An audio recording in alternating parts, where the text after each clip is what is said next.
Hello friends, welcome back to Dwithun vlog. नै आं दा दंफैयो गणेश मन्दिर गेलेग्रा फोथार देलायस्रि बाजारनि लांगोनायाव दिनै गाजा गोमजायै रंजालि बैसागु बरायनाय फोरबो फालिनायखौ नुनो मोनदों। गेदेरफोरखौ मान होनाय, सिबिनाय आरो उन्दैफोरखौ अननाय होनाय बायदिखौ नुनो मोनदों।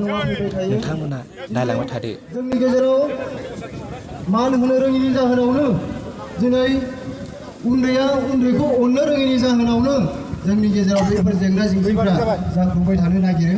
बेखायनो बै जेंना जेंसिफोरखौ जोंनि बर' माहारिनि गेजेराव जायगा होआ। बेखायनो जोङो बैफोरखौ गोजानाव दोननो थाखाय बा गोजान बिफाखौ मान होनाय आरो उन्दैखौ अननाय बा नैबे गणेश मन्दिर गेलेग्रा फोथार देलायस्रि बाजारनि लांगोनायाव दिनै मेहेरगोनां मोनसे सानसेनि हाबाफारि जों लानाय जादों।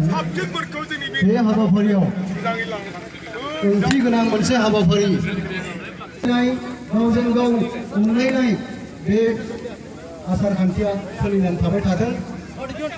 बेयो जोंनि गेजेराव अराय गोजोर जानानै थाथों। बे जोंनि गेजेराव थायोब्लासो बर' माहारिया फैगोन गोबाव समसिम गावनि मोनथाय गावनि थामोनथा बिथांमोनखौ मोसानो थाखाय खावलायनाय जाबाय।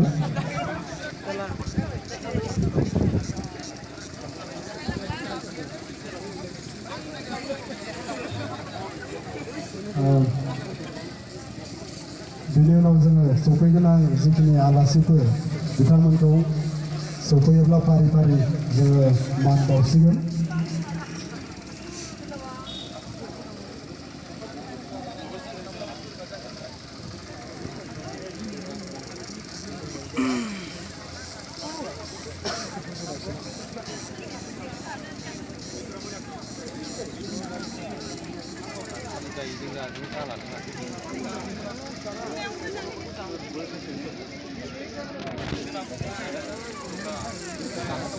जय बर' हारिनि जय बर' हारिनि जय बर' हारिनि गोजोन्थों रायजोफोर।